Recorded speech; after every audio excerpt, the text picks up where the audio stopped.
സിസോ hair colour ജനകീയ കോടതി. ഈ അദ്ദേഹത്തിന്റെ ന്യായാധിപൻ പ്രശസ്ത മാധ്യമ പ്രവർത്തകൻ Shri V Venugopal. Welcome sir.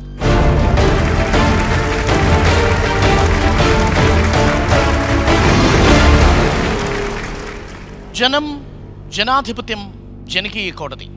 സിസോ hair colour ജനകീയ കോടതി പവർഡ് ബൈ വിൻകൂസ്. കലാലയ രാഷ്ട്രീയം നിരോധിച്ചിരിക്കുന്നു കേരള ഹൈക്കോടതി. ക്യാമ്പസിനുള്ളിൽ ഇനി മാർച്ചോ ധർണയോ ഖരാവയോ പഠിപ്പുമുടക്കോ പാടില്ല. ക്യാമ്പസുകൾ പ്രതിഷേധപ്പുരകളാകുന്ന കാലത്ത് ക്യാമ്പസ് രാഷ്ട്രീയം നിരോധിച്ചത് ആശാസ്യമോ? ജനകീയ കോടതി ഈ വിഷയമാണ് ഈ അധ്യായത്തിൽ പരിശോധിക്കുന്നത്. ഈ വിഷയത്തിൽ സംവദിക്കാൻ നമുക്കൊപ്പം എത്തിയിരിക്കുന്നത് കേരളത്തിലെ പ്രബലമായ വിദ്യാർത്ഥി പ്രസ്ഥാനങ്ങളുടെ സംസ്ഥാന ഭാരവാഹികളാണ്. ജനകീയ കോടതിയിലേക്ക് അവരെ ക്ഷണിക്കുന്നു. SFI സംസ്ഥാന സെക്രട്ടറി സച്ചിൻ ദേവ്, KSU സംസ്ഥാന പ്രസിഡന്റ് KN അഭിജിത്ത്, ABVP സംസ്ഥാന secretary MM Shaji. Welcome sir.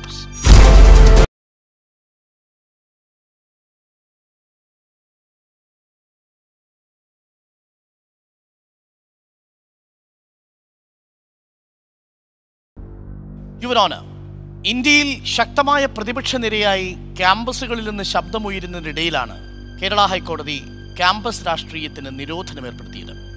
കേരളത്തിലെ 3 പ്രബല വിദ്യാർത്ഥി സംഘടനകളുടെയും സംസ്ഥാന ഭാരവാഹികൾ നമുക്കൊപ്പമുണ്ട്. ഇവരുടെ അഭിപ്രായങ്ങൾ, എന്തുകൊണ്ട് ക്യാമ്പസ് നിരോധനത്തിലേക്ക്, രാഷ്ട്രീയ നിരോധനത്തിലേക്ക് നയിച്ച കാരണങ്ങൾ, അതെങ്ങനെയുണ്ടായി, ഈ കാര്യങ്ങളാണ് അന്വേഷിക്കേണ്ടത്. സച്ചിൻ, അഭിജിത്ത് ആൻഡ് ഷാജി കേരളത്തിലെ ഏറ്റവും പ്രബലമായ 3 വിദ്യാർത്ഥി സംഘടനകളുടെ സംസ്ഥാന ഭാരവാഹികളാണ്. കേരളത്തിൽ ക്യാമ്പസുകളിൽ വിദ്യാർത്ഥി സംഘടനകൾ നടത്തിയ നിയന്ത്രണമില്ലാത്ത പ്രവർത്തനങ്ങളാണ് ഈ നിരോധനത്തിലേക്ക് നയിച്ചതെന്ന് ഞാൻ പറഞ്ഞാൽ നിങ്ങൾ വിശ്വസിക്കുമോ? സച്ചിൻ.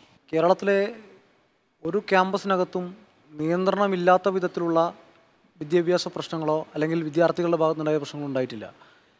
ഇവിടെ സ്വകാര്യ മാനേജ്മെൻറ്റുകളാണ് പ്രധാനമായും കോളേജുകളും കലാലയങ്ങളും രാഷ്ട്രീയവൽക്കരിക്കപ്പെടണമെന്ന് ആഗ്രഹിക്കുന്നത്.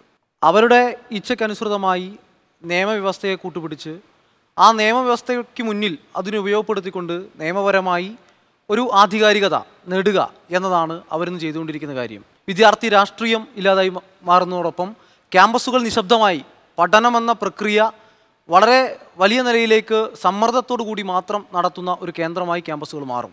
അങ്ങനെ മാറിക്കഴിഞ്ഞാൽ വിദ്യാഭ്യാസം കച്ചവടമാക്കാൻ ആഗ്രഹിക്കുന്നവർ, വിദ്യാഭ്യാസ കച്ചവടം യഥേഷ്ടം നടത്താൻ ആഗ്രഹിക്കുന്നവർ, അവർക്ക് മറ്റെതിർപ്പുകളൊന്നും കൂടാതെ അവരുടെ ഇച്ഛയ്ക്കനുസരിച്ച് ഈ പറയുന്ന വിദ്യാഭ്യാസ കച്ചവടവും അതുപോലുള്ള മറ്റു കാര്യങ്ങളും നടത്താൻ വേണ്ടി കഴിയുന്നൊരു സാഹചര്യം കേരളത്തിലെ ക്യാമ്പസുകൾ ഉണ്ടാവും. പക്ഷെ അപ്പോഴും സച്ചിൻ, ഇന്ത്യയിലൊട്ടാകെയുള്ള ക്യാമ്പസുകൾ പരിശോധിച്ചാൽ യൂണിവേഴ്സിറ്റി കോളേജിന് അപവാദമായി മാറി നിൽക്കുന്നുണ്ട് എന്നത് മാറ്റി നിർത്തിയാൽ ബാക്കിയുള്ള എല്ലാ ക്യാമ്പസുകളിലും 1ാം റാങ്ക് കിട്ടിയ സ്ഥാപനങ്ങളിൽ ക്യാമ്പസ് രാഷ്ട്രീയം സജീവമല്ല. അഥവാ ഈ രീതിയിൽ സംഘടനകളിലൂടെയല്ല അവിടെ രാഷ്ട്രീയം പ്രബലമാകുന്നത്. ലേഡി ശ്രീറാം കോളേജ് മുതൽ ഡൽഹി സെൻറ്റ് സ്റ്റീഫൻസ് വരെയും നമ്മൾ എടുത്തു നോക്കിയാൽ കേരളത്തിലെ കലാലയ രാഷ്ട്രീയത്തിലെ രാഷ്ട്രീയ പ്രവർത്തനമല്ല. ഇവിടെ കേരളത്തിലെ കലാലയങ്ങളിൽ രാഷ്ട്രീയ പ്രവർത്തനം മോശമാണ് എന്ന അഭിപ്രായം ഏതായാലും SFIയെ സംബന്ധിച്ചില്ല. കേരളം എല്ലാ കാലത്തും ഈ രാജ്യത്തെ മറ്റ് ക്യാമ്പസുകൾക്കെല്ലാം മാതൃക തീർത്ത കേന്ദ്രം തന്നെയാണ്. പക്ഷെ നമ്മുടെ മുമ്പിൽ ശിവരഞ്ജിത്തും നസീബും കിടക്കുന്നു, അഖിൽ കിടക്കുന്നു, എണ്ണമറ്റ ക്യാമ്പസ് വയലൻസ് കിടക്കുന്നു, 43 രക്തസാക്ഷികൾ കിടക്കുന്നു 70 മുതൽ. ഇവിടെ ഏതെങ്കിലും ക്യാമ്പസിലുണ്ടാകുന്ന ഒറ്റപ്പെട്ട സംഭവത്തെ അടിസ്ഥാനപ്പെടുത്തിയല്ല നമ്മൾ കേരളത്തെ മൊത്തം ക്യാമ്പസുകളെ നമ്മൾ ആ നിലയിൽ കാണേണ്ടത്. ഇവിടെ കേരളത്തിലെ ക്യാമ്പസുകൾ എക്കാലത്തും മാതൃകാപരമായ നിരവധി പ്രവർത്തനങ്ങൾ നടത്തിയ കേന്ദ്രങ്ങളാണ്. ആ മാതൃകാപരമായ പ്രവർത്തനങ്ങൾ അതേ നിലയിൽ അനുകരിക്കാൻ ഇന്ത്യൻ ക്യാമ്പസുകളിൽ ചിലതിന് കഴിഞ്ഞിട്ടുണ്ട്. കേരളത്തിലെ ക്യാമ്പസുകളിൽ ഈ നിലയിലേക്ക് മോശപ്പെട്ട പ്രവണതയുടെ കേന്ദ്രമാണ് എന്നുള്ളത് അത് കേവലം താല്പര്യമുള്ള ആളുകൾ, ഏതെങ്കിലും തൽപര കക്ഷികൾ മാത്രം ഉണ്ടാക്കിയെടുത്ത ഒരു കേവല വാർത്ത എന്നുള്ളതിനപ്പുറത്തായി കേരളത്തിലെ ക്യാമ്പസുകൾക്ക് ആ നിലയിലേക്ക് ഒരു മോശപ്പെട്ട സാഹചര്യം ഇന്നില്ല. അഭിജിത്ത്, വിദ്യാർത്ഥികളുടെ പഠനാന്തരീക്ഷത്തെ ദോഷകരമായി ബാധിക്കുന്ന പ്രവൃത്തികൾ ഒരു പിടി ക്യാമ്പസുകളിലെങ്കിലും നടക്കുന്നുണ്ടെന്ന് കോടതിയെ ബോധ്യപ്പെടുത്തിയതിൻ്റെ അടിസ്ഥാനത്തിലാണ് ഈ ഹൈക്കോടതി വിധി വന്നിരിക്കുന്നത്. ക്ഷണിച്ചു വരുത്തിയ വിധിയാണോ ഇത്? അതിനു മുൻപ് സൂചിപ്പിക്കാനുള്ളത്, രാജ്യത്ത് വലിയ ജനാധിപത്യ മുന്നേറ്റം നടക്കുകയാണ്. ആ മുന്നേറ്റത്തിൻ്റെ വേദിയായി ക്യാമ്പസുകൾ മാറുന്നു. ക്യാമ്പസുകളിൽ വോട്ടവകാശമുള്ള 18 വയസ്സ് പ്രായപൂർത്തിയായിരിക്കുന്ന വിദ്യാർത്ഥികൾ പഠിക്കുന്ന ഇടങ്ങളിൽ അവിടെ രാഷ്ട്രീയം നിരോധിക്കുന്നു എന്നുള്ളത്, മറ്റു കാര്യങ്ങളൊക്കെ നിരോധിക്കുമ്പോൾ സ്വാഭാവികമായിട്ട് അവിടെ രാഷ്ട്രീയ പ്രവർത്തനം അവസാനിക്കുകയാണ്, സംഘടനാ പ്രവർത്തനം അവസാനിക്കുകയാണ്. അപ്പോൾ ആ രീതിയിൽ പോകുന്നത് അത് കേരളത്തിന് ഭൂഷണമല്ല, ഒരു ജനാധിപത്യ വ്യവസ്ഥയ്ക്ക് ഭൂഷണമല്ല എന്ന് ആദ്യമായി സൂചിപ്പിക്കുന്നു. പിന്നെ രണ്ടാമത്, നിങ്ങൾ ചോദിച്ച ചോദ്യം എന്തുകൊണ്ട് ഇങ്ങനെയൊരു പരാമർശമുണ്ടായി? പല മാനേജ്മെൻറ്റുകൾ കാലാകാലങ്ങളായി തങ്ങളുടെ ഇംഗിതത്തിനപ്പുറത്ത് തങ്ങളെ ചോദ്യം ചെയ്യാൻ ആരെങ്കിലും കടന്നു വരികയാണ് എങ്കിൽ അത്തരക്കാരെ ഒരു കാരണവശാലും ക്യാമ്പസുകളിൽ വെച്ച് ഉറപ്പിക്കാൻ സാധിക്കില്ല എന്നുള്ള തീരുമാനം പല മാനേജ്മെൻറ്റുകളും എടുത്തിട്ടുണ്ട്. അറിഞ്ഞോ അറിയാതെയോ ആ മാനേജ്മെൻറ്റുകളുടെ കൈകളിലേക്ക് വടിവെച്ച് കൊടുത്തിട്ടുണ്ട് പലരും. ആ വടികൾ കൃത്യമായി ആ ക്യാമ്പസ് രാഷ്ട്രീയം നിരോധിക്കണമെന്ന് ആവശ്യപ്പെടുന്ന ആളുകൾ കോടതിയെ അറിയിക്കുകയും കോടതി അറിഞ്ഞോ അറിയാതെയോ അത് വിശ്വസിക്കുകയും ചെയ്തു എന്നുള്ളതാണ്. യൂണിവേഴ്സിറ്റി കോളേജിന് മുന്നിൽ അഭിജിത്ത് അടക്കമുള്ളവരുടെ സംഘടന, KSU അടക്കമുള്ള സംഘടന അന്ന് SFIയുമായി വലിയ സമരത്തിലേർപ്പെട്ട് സംഘർഷത്തിലേർപ്പെട്ട് രക്തമൊലിപ്പിച്ച് കിടന്ന ദൃശ്യങ്ങൾ ഇപ്പോഴും ചാനലുകളിലൂടെ ഞങ്ങളുടെ സ്റ്റോർ റൂമുകളിലുണ്ട്. ക്യാമ്പസ് രാഷ്ട്രീയം ഇല്ലായിരുന്നെങ്കിൽ അത്തരമൊരു സാഹചര്യം ഒഴിവാക്കാമായിരുന്നില്ലേ? അല്ല, ഒരിക്കലുമല്ല. ക്യാമ്പസിൽ ഒരുപാട് വലിയ പ്രയാസങ്ങളുണ്ടാകുമ്പോൾ, വിദ്യാർത്ഥികൾ ചൂഷണത്തിന് വിധേയരാകുമ്പോൾ ആ വിദ്യാർത്ഥികൾക്ക് വേണ്ടി ശബ്ദിക്കേണ്ടത് വിദ്യാർത്ഥി സംഘടനകളാണ്, തർക്കമില്ല. പക്ഷേ അതിന് വിപരീതമായി ചില പ്രവണതകൾ പല സ്ഥലങ്ങളിലുമുണ്ട്. അത് വിദ്യാർത്ഥി രാഷ്ട്രീയം അവസാനിപ്പിക്കാനുള്ള കാരണമാകരുത്. അത് തിരുത്തപ്പെടേണ്ട കാര്യങ്ങളാണ്. ചില കലാലയങ്ങളിലെങ്കിലും അത് വിദ്യാർത്ഥി സംഘടനാ പ്രവർത്തനത്തിന് അപമാനകരമായിരിക്കുന്ന ചില കാര്യങ്ങൾ നടക്കുന്നു, സംഘർഷങ്ങൾ നടക്കുന്നു. വിദ്യാർത്ഥി സംഘടനകൾ വിദ്യാർത്ഥികളുടെ ഉന്നമനത്തിന് വേണ്ടിയാണ് എന്നുള്ള ബോധം ചിലപ്പോഴെങ്കിലും പലരും മറക്കുന്നു. അത് മാറുകയാണ് വേണ്ടത് എന്നാണ് ഞങ്ങളുടെ അഭിപ്രായം. KSUവിനും SFIക്കും ABVPക്കും സംഘടനാ തലത്തിൽ രജിസ്ട്രേഷൻ ഇല്ല. നിലവിൽ ഒരു ബില്ല് കൊണ്ടുവരാൻ സംസ്ഥാന സർക്കാർ ശ്രമിക്കുന്നു. പ്രതിപക്ഷത്തിരിക്കുന്നവരും അതിനനുകൂലിക്കുകയും ചെയ്യുന്നു. ഈ നിയമം വരുന്നതോടുകൂടി ക്യാമ്പസുകളിൽ ഒരു വിഭാഗം വിദ്യാർത്ഥികളുടെ പഠനാന്തരീക്ഷത്തെ ഇത് ദോഷകരമായി ബാധിക്കുമെന്ന് ഞാൻ പറഞ്ഞാൽ ഒരു കാരണവശാലും അതിനോട് യോജിക്കാൻ വേണ്ടി സാധിക്കില്ല. രാഷ്ട്രീയം മാറ്റി നിർത്തേണ്ട കാര്യമല്ല. സംഘടനാപരമായിട്ടാണെങ്കിൽ ആശയപരമായിട്ടാണെങ്കിൽ 18 വയസ്സ് പ്രായപൂർത്തിയായിരിക്കുന്ന വിദ്യാർത്ഥി പഠിക്കുന്ന കലാലയത്തിൽ എന്തിനാണ് രാഷ്ട്രീയം മാറ്റി നിർത്തുന്നത്? നിർബന്ധിച്ചൊരു വിദ്യാർത്ഥിയെ പഠിപ്പ് മുടക്കിയാൽ, നിർബന്ധിച്ചൊരു വിദ്യാർത്ഥിയുടെ യാത്ര മുടക്കിയാൽ അത് അവൻ്റെ കൂടി മൗലികാവകാശമാണ്. അഭിജിത്ത്, നമുക്കറിയാം, ഇപ്പോൾ കേരളത്തിലെ സാഹചര്യം എടുത്ത് കഴിഞ്ഞ കുറച്ച് വർഷങ്ങളുടെ പഠനാന്തരീക്ഷം എടുത്ത് പരിശോധിച്ചാൽ, സമരങ്ങൾ എടുത്ത് പരിശോധിച്ചാൽ, അനാവശ്യമായ ഏതെങ്കിലും സമരങ്ങൾ ക്യാമ്പസുകളിൽ നടക്കുന്നുണ്ടോ എന്നുള്ള ചിന്ത വേണം. അപ്പോൾ ആളുകളുടെ ധാരണ സംഘടനാ പ്രവർത്തനം എന്ന് പറഞ്ഞാൽ അത് സമരമാണ്, മാർച്ചാണ്, ഗരാവാണ് എന്നുള്ള തെറ്റിദ്ധാരണയാണ്. സാർ, ഇപ്പോഴും ഈ ക്യാമ്പസിനുള്ളിലെ കൊടിയെടുത്ത് മാറ്റിയതിന്റെ പേരിൽ സമരം നടക്കുന്നില്ലേ? ക്യാമ്പസിലെ ഫ്ലെക്സ് ബോർഡ് എടുത്ത് മായ്ച്ചതിന്റെ പേരിൽ സമരം നടക്കുന്നില്ലേ? ക്യാമ്പസിലെ പ്രവർത്തകനെ യൂണിവേഴ്സിറ്റിക്ക് പോകുന്ന സമയത്ത് ഓട്ടോറിക്ഷയിൽ ഇടിച്ചതിന്റെ പേരിൽ 2 ദിവസം അധ്യയനം മുടക്കിയ ചരിത്രം ഈ കേരളത്തിലില്ലേ അഭിജിത്ത്? സാർ, അത് ഒരുപാട് കാലങ്ങളിൽ പല വ്യത്യാസങ്ങളുണ്ടായിട്ട്, പക്ഷേ അത് ഇന്നില്ല എന്ന് പറയേണ്ടി വരും. ഇന്ന് അത്തരം പ്രവണതകൾ, പണ്ട് 10 സമരങ്ങൾ നടന്നിട്ടുണ്ടെങ്കിൽ ഇന്നത് 2ആയി കുറഞ്ഞു. കേരളത്തിലെ ക്യാമ്പസുകളിൽ രാഷ്ട്രീയം അനുവദിച്ചുകൊണ്ടുള്ള നിയമം സംസ്ഥാന നിയമസഭ പാസാക്കുമ്പോൾ ആ നിയമത്തെയും ആ ബില്ലിനെ താങ്കൾ അനുകൂലിക്കുമോ ABVP സംഘടനയുടെ പ്രതിനിധി എന്ന നിലയിൽ? തീർച്ചയായിട്ടും. കാരണം കേരളത്തിലെ ക്യാമ്പസുകളിൽ സംഘടനാ പ്രവർത്തനം ഇത്തരത്തിൽ പഠിപ്പ് മുടക്ക് സമരങ്ങളെ, പ്രതിഷേധ മാർച്ചുകളെ, ഘരാവോകളെ അത് നിരോധിച്ചുകൊണ്ടുള്ള ഇത്തരത്തിലുള്ളൊരു ഹൈക്കോടതിയുടെ വിധി അത് പുനഃപരിശോധിക്കേണ്ടത് തന്നെയാണെന്ന് ആദ്യം ABVPയുടെ നിലപാട് അറിയിക്കുകയാണ്. കാരണം കേരളത്തിലെ ക്യാമ്പസുകളിൽ നിരവധിയായിട്ടുള്ള പ്രശ്നങ്ങളുണ്ട്. അതിലേറ്റവും പ്രധാനപ്പെട്ട പ്രശ്നം എന്ന് പറഞ്ഞാൽ മാനേജ്മെൻറ്റിൻ്റെ പീഡനങ്ങൾ മൂലം നിരവധി വിദ്യാർത്ഥികൾ മരണപ്പെടുന്ന സാഹചര്യം വരെ അല്ലെങ്കിൽ ആത്മഹത്യ ചെയ്യുന്ന ഒരു സാഹചര്യം ഇവിടെ ഉണ്ടായിട്ടുണ്ട്. മാനേജ്മെൻറ്റുകൾ ക്യാമ്പസുകളിൽ നടത്തിക്കൊണ്ടിരിക്കുന്ന, അവരുടെ കോളേജുകളിൽ നടത്തിക്കൊണ്ടിരിക്കുന്ന വിദ്യാർത്ഥി പീഡനങ്ങൾ പലപ്പോഴും പുറത്തറിയാതെ വരുന്ന സാഹചര്യമുണ്ട്. അത് പുറത്തു വരുന്നത്, പുറം ലോകം അറിയുന്നത്, ചർച്ച ചെയ്യുന്നത്, അതിന് പരിഹാരം കാണുന്നത് അത്തരത്തിൽ ആ ക്യാമ്പസുകളിൽ പ്രവർത്തിക്കുന്ന വിദ്യാർത്ഥി സംഘടനകൾ മൂലമാണ് എന്ന് മാനേജ്മെൻറ്റ് മനസ്സിലാക്കിയതുകൊണ്ട് മാനേജ്മെൻറ്റ് ചങ്ങനാശ്ശേരി ഹിന്ദു കോളേജിൽ രാഷ്ട്രീയ പ്രവർത്തനമുണ്ടോ? ഇപ്പോൾ ഹിന്ദു NSS കോളേജിൽ സംഘടനാ പ്രവർത്തനമുണ്ട്. സംഘടനാ പ്രവർത്തനമില്ല. NSS കോളേജിൽ നിങ്ങൾക്ക്, SN കോളേജിൽ തിരഞ്ഞെടുക്കപ്പെട്ട സ്ഥലങ്ങളിൽ നിങ്ങൾക്ക് രാഷ്ട്രീയ പ്രവർത്തനം നടത്താൻ കഴിയില്ല. ക്രിസ്ത്യൻ മാനേജ്മെൻറ്റിൻ്റെ കോളേജുകളിൽ പലയിടങ്ങളിലും രാഷ്ട്രീയ പ്രവർത്തനം നടത്താൻ കഴിയില്ല.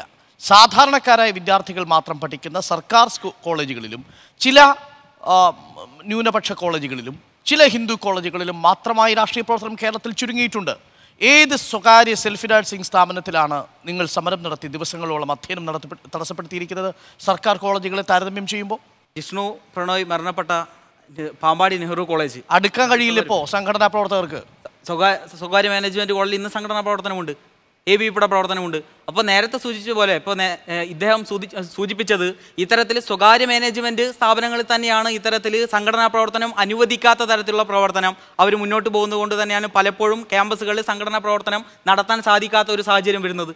ഈ ഗവൺമെൻറ് കോളേജ് പോലുള്ള സ്ഥലങ്ങളിൽ വിദ്യാർത്ഥികളുടെ പ്രശ്നങ്ങൾക്ക് പരിഹാരം കാണുന്നതിന് വേണ്ടിയിട്ടാണ് ഇത്തരത്തിലുള്ള സംഘടനകൾ. JNUവിലും ജാമിയ മിലിയയിലും രാഷ്ട്രീയ പ്രവർത്തനം വേണമോ വേണ്ടയോ? സംഘടനാ പ്രവർത്തനം വേണം എന്ന് ആവശ്യപ്പെടുന്ന ഒരു സംഘടന തന്നെയാണ് ABVP. അവിടുത്തെ സംഘടനാ പ്രവർത്തനങ്ങളെ താങ്കൾ എങ്ങനെ കാണുന്നു? അവിടുത്തെ സംഘടനാ പ്രവർത്തനം ഓരോ തലങ്ങളിലും ഓരോ രീതിയിലുള്ള സംഘടനാ പ്രവർത്തനമായിരിക്കും. കാരണം ഓരോ സാഹചര്യത്തിനനുസരിച്ച് സമരത്തിൻ്റെ രൂപം മാറും, പ്രതിഷേധത്തിൻ്റെ ഭാവം മാറും. അത്തരത്തിലുള്ള സാഹചര്യം വിവിധ ക്യാമ്പസുകളിലുണ്ട്. JNUവിൽ നിന്ന് രാഷ്ട്രീയത്തെ കുടിയൊഴിപ്പിക്കണമെന്ന് അഭിപ്രായപ്പെടുന്നവരോടുള്ള മറുപടി എന്താണ്? JNU എന്നല്ല, കേരളത്തിലെന്നല്ല ഏത് ക്യാമ്പസുകളിൽ നിന്നും സംഘടനാ പ്രവർത്തനം ഉന്മൂലനം ചെയ്യണം അല്ലെങ്കിൽ നീക്കം ചെയ്യണം എന്നൊരു അഭിപ്രായം ABVPക്കില്ല. കാരണം ആ ക്യാമ്പസുകളിൽ വിദ്യാർത്ഥികളുടെ പ്രശ്നങ്ങൾ മനസ്സിലാക്കാനും അത് പരിഹരിക്കാനും കഴിയുന്നത് ഇത്തരത്തിൽ വിദ്യാർത്ഥി സംഘടനകൾ ഉള്ളതുകൊണ്ടാണ്. CPMന്റെ ആണെങ്കിലും ഇടതുപക്ഷത്തിലെ മറ്റ് സംഘടനകളുടെ ആണെങ്കിലും മുതിർന്ന നേതാക്കളുടെ മക്കൾ പഠിക്കുന്ന കോളേജുകളിൽ ഈ രാഷ്ട്രീയ പ്രവർത്തനം ഇത്ര കണ്ട് സജീവമല്ല.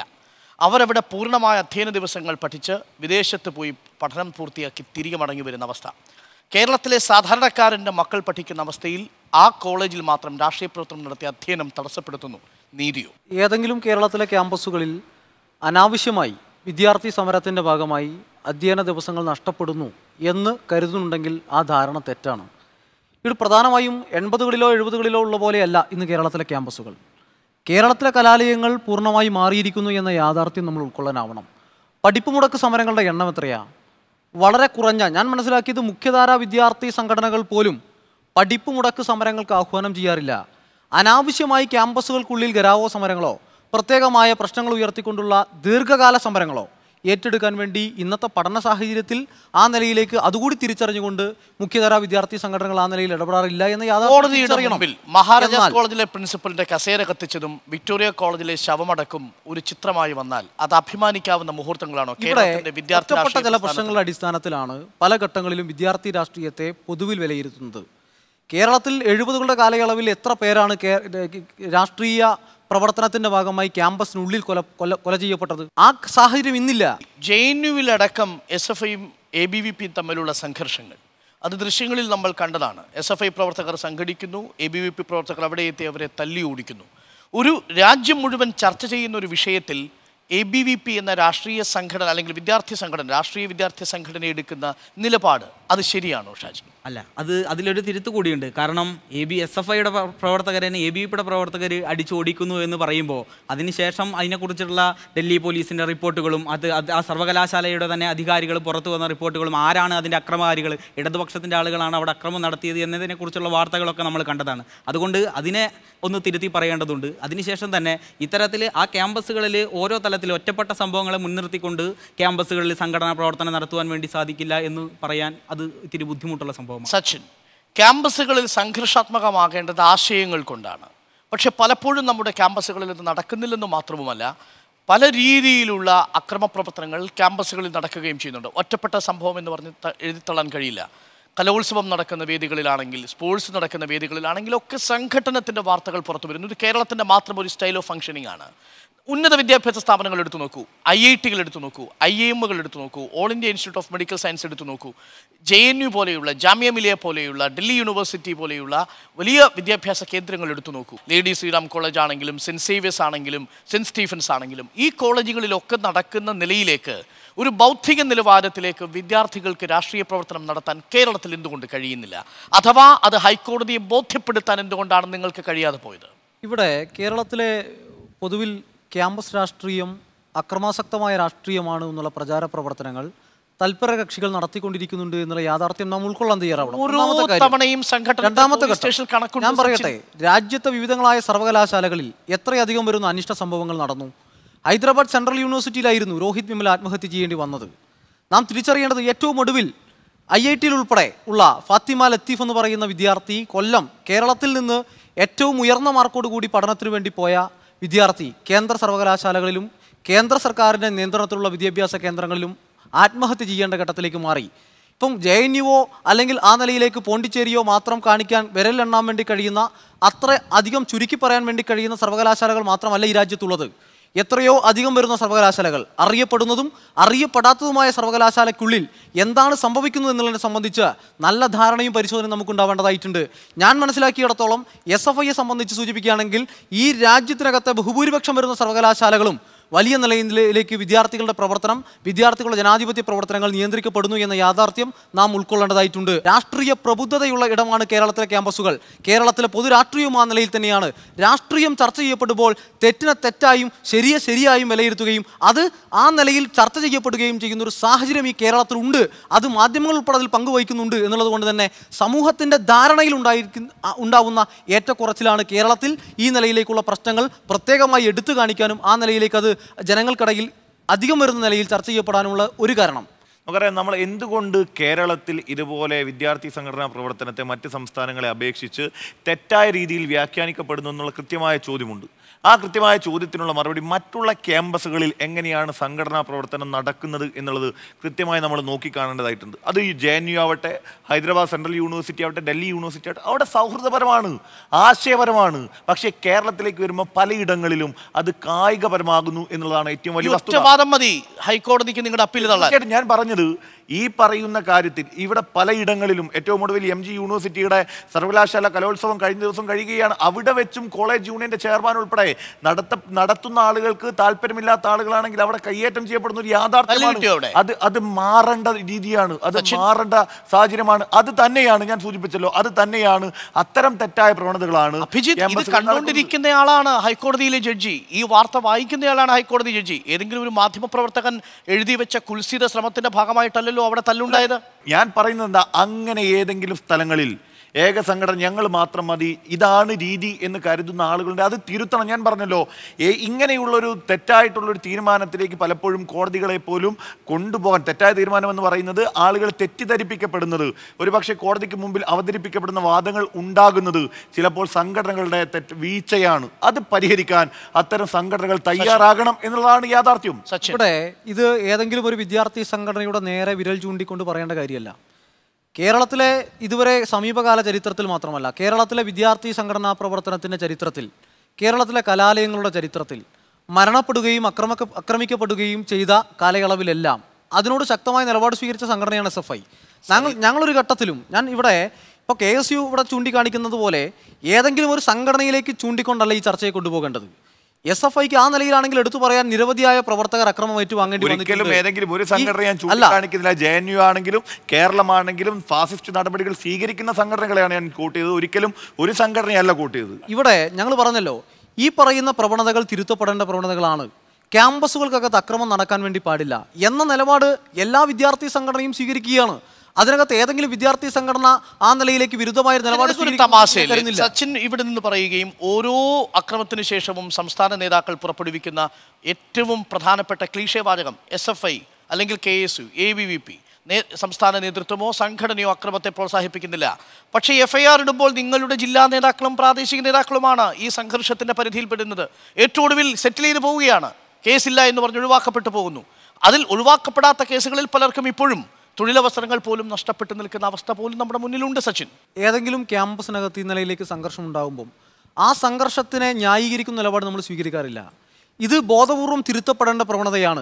കഴിഞ്ഞ 5 വർഷത്തെ കേരളത്തിലെ വിദ്യാർത്ഥി സംഘടന രാഷ്ട്രീയം കൊണ്ട് ഉന്നത വിദ്യാഭ്യാസ മേഖലയിൽ വന്ന ഒരു പോസിറ്റീവായ മാറ്റം പറയൂ. ഒരുപാട് ലാസ്റ്റ് 5 years ഞാൻ പറയുന്നു, വിദ്യാർത്ഥി സംഘടനാ പ്രവർത്തനം കൊണ്ട് ഒന്നല്ല ഒരുപാട് നേട്ടങ്ങൾ ഉണ്ടായിട്ടുണ്ട്. നമുക്കറിയാം, പല ക്യാമ്പസുകളിലും എന്തുകൊണ്ട് വിദ്യാർത്ഥികൾ ചൂഷണം ചെയ്യപ്പെടാതെ പോകുന്നു എന്നുള്ളത് അവിടെ കൃത്യമായ വിദ്യാർത്ഥി സംഘടനകളുടെ ഇടപെടലുകൾ കൊണ്ടാണ് എന്നത് യാഥാർത്ഥ്യമാണ്. ഞാൻ പറയുന്നു, പലപ്പോഴും വിദ്യാർത്ഥി സംഘടനകളെ കൊണ്ട് എന്താണ് ഗുണമെന്നാണ് പല ആളുകളും ചോദിക്കുന്നത്. ഞാൻ അതിൽ പറയുന്ന ഒരു മറുപടി അഭിമാനത്തോടെ തന്നെയാണ് പറയുന്നത്. കേരളത്തിലെ സ്കൂളുകളിലായാലും കോളേജുകളിലായാലും വിദ്യാർത്ഥികൾ അനുഭവിക്കുന്ന യാത്രാ കൺസെഷൻ ഉൾപ്പെടെ നേടിയെടുക്കപ്പെട്ടുള്ള സംഘടനയുടെ ഭാരവാഹി എന്ന രീതിയിൽ കൂടി പറയുന്നു. അങ്ങനെയുള്ള വിദ്യാർത്ഥികൾ അനുഭവിക്കുന്ന അവകാശങ്ങൾ അത് നേടിയെടുക്കപ്പെട്ടിട്ടുള്ളത് വിദ്യാർത്ഥി സമര പോരാട്ടങ്ങൾ കൊണ്ട് തന്നെയാണ്. അതിൻ്റെ മുന്നണി പോരാളികളായ വിദ്യാർത്ഥി സംഘടന നേതാക്കളും ഉണ്ടായിരുന്നു. അത് വിസ്മരിക്കാൻ പാടില്ല. പല ക്യാമ്പസുകളിലും ഇപ്പോൾ തിരുവനന്തപുരത്ത് MG കോളേജ് അടക്കമുള്ള കോളേജുകളിൽ പോലും ABVPയുടെ നേതൃത്വത്തിൽ നടക്കുന്ന പാർട്ടി ഡൊമിനൻസ്, ആ പാർട്ടി ഡൊമിനൻസുകളും പാർട്ടി ഫാസിസത്തിന്റെ പരിധിയിൽപ്പെടുന്നതാണ്. നിങ്ങൾക്ക് എന്തുകൊണ്ടാണ് തലകൊണ്ട് രാഷ്ട്രീയ പ്രവർത്തനം നടത്താൻ കഴിയാതെ പോകുന്നത്? നമുക്ക് ABVP എന്ന് പറയുന്ന വിദ്യാർത്ഥി സംഘടന പ്രവർത്തിക്കുന്നു. അത് മൃഗീയ ഭൂരിപക്ഷമുള്ള ക്യാമ്പസുകളാണെങ്കിൽ പോലും മറ്റ് സംഘടനകൾക്ക് സംഘടനാ സ്വാതന്ത്ര്യം കൊടുക്കുന്ന അല്ലെങ്കിൽ അവർക്ക് പ്രവർത്തന സ്വാതന്ത്ര്യം കൊടുക്കുന്ന സമീപനം തന്നെയാണ് ക്യാമ്പസുകളിൽ ABVP സ്വീകരിച്ചുകൊണ്ടിരിക്കുന്നത്. MG കോളേജ് അടക്കം MG കോളേജിലെ സംഭവങ്ങളൊക്കെ കഴിഞ്ഞ ദിവസങ്ങളിൽ നമ്മൾ കണ്ടതാണല്ലോ. ABVPക്ക് മാത്രമല്ല ഇന്ന് അവിടെ സംഘടനാ സംവിധാനം ഉള്ളൂ എന്ന് നമ്മൾ കണ്ടതാണ്. അതിനെക്കുറിച്ച് വ്യക്തമായിട്ട് കൂടുതൽ പറയേണ്ട ആവശ്യമില്ല. അത്തരത്തിൽ സംഘടനാ സംവിധാനം അല്ലെങ്കിൽ സംഘടനാ സ്വാതന്ത്ര്യം കൊടുക്കുന്ന സംഘടന തന്നെയാണ് ABVP. നേരത്തെ പറഞ്ഞതുപോലെ ABVPയും SFIയും തമ്മിലൊരു ക്ലാഷ് ഉണ്ടാകുന്നത് പറയുന്ന സമയത്താണ് യൂണിവേഴ്സിറ്റി ക്യാമ്പസിനെ കുറിച്ച് നമ്മൾ ചർച്ച ചെയ്യേണ്ടത്. ആ ക്യാമ്പസുകളിൽ ഇതുവരെ മറ്റ് സംഘടനകൾക്ക് സംഘടനാ സ്വാതന്ത്ര്യം കൊടുക്കുന്ന സമീപനം ഉണ്ടായിട്ടില്ല. അത്തരത്തിലുള്ള ഒറ്റപ്പെട്ട സാഹചര്യങ്ങളെ കണക്കിലാക്കിക്കൊണ്ട് അതുകൂടി സൂചിപ്പിക്കാൻ വേണ്ടി ആഗ്രഹിക്കുന്നു. ഏതെങ്കിലും ഒരു വിദ്യാർത്ഥി സംഘടന ചെയ്യുന്ന അവരുടെ പ്രശ്നങ്ങൾ കൊണ്ട് വിദ്യാർത്ഥി സംഘടനാ പ്രവർത്തനം മുഴുവൻ ക്യാമ്പസുകളിൽ നിന്നും എടുത്തു മാറ്റാമെന്ന് പറയുന്ന ആ നിലപാടിനോട് ABVPക്ക് യോജിക്കുവാൻ വേണ്ടി സാധിക്കില്ല. ഈ വിദ്യാർത്ഥി നേതാക്കളോട് സംവദിക്കാൻ വേണ്ടി 35 വർഷക്കാലം വിവിധ കോളേജുകളിൽ അധ്യാപകനായി സേവനമനുഷ്ഠിച്ച ഒരാൾ നമുക്കൊപ്പം ഹാജരാകാൻ താല്പര്യം അറിയിച്ചിട്ടുണ്ട്. അദ്ദേഹത്തെ ക്ഷണിക്കാൻ അനുവദിക്കും. പ്രൊഫസർ AG ജോർജ്, കോളേജ് അധ്യാപകനും സാമൂഹ്യ നിരീക്ഷകനും. Welcome sir.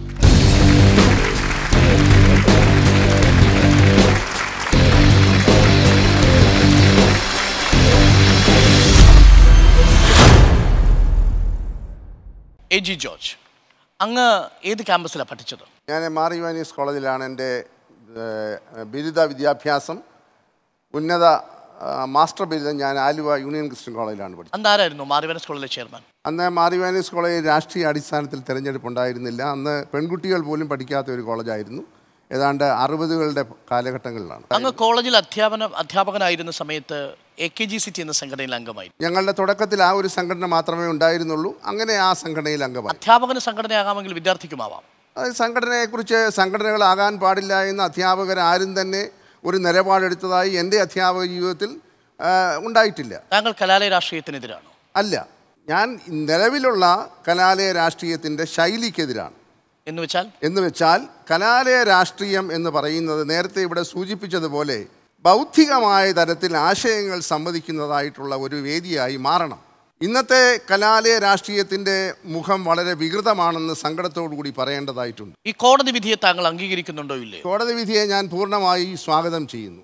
എന്നാൽ ആ കോടതി വിധിയുടെ സാരാംശം വേണ്ട തരത്തിലല്ല മാധ്യമങ്ങൾ ഉൾപ്പെടെ, എൻ്റെ പ്രിയപ്പെട്ട വിദ്യാർത്ഥി സംഘടനാ നേതാക്കൾ ഉൾപ്പെടെ, രാഷ്ട്രീയ നേതാക്കൾ ഉൾപ്പെടെ ഉൾക്കൊണ്ടിരിക്കുന്നതെന്നുള്ള ദുഃഖകരമായ ഒരു സത്യമുണ്ട്. അതിന് ഉപോത്ബലമായി ഉദാഹരണമായി ബഹുമാനപ്പെട്ട ഹൈക്കോടതിയുടെ വിധിയിൽ തീർച്ചയായും വിദ്യാർത്ഥികളുടെ താല്പര്യങ്ങൾ സംരക്ഷിക്കണമെന്ന് പ്രത്യേകമായി എടുത്തു പറഞ്ഞിട്ടുണ്ട്. ആര് സംരക്ഷിക്കണം? അതായത് സംവിധാനങ്ങൾ, ഭരണ സംവിധാനങ്ങൾ, മാനേജ്മെന്റുകൾ മാത്രമല്ല,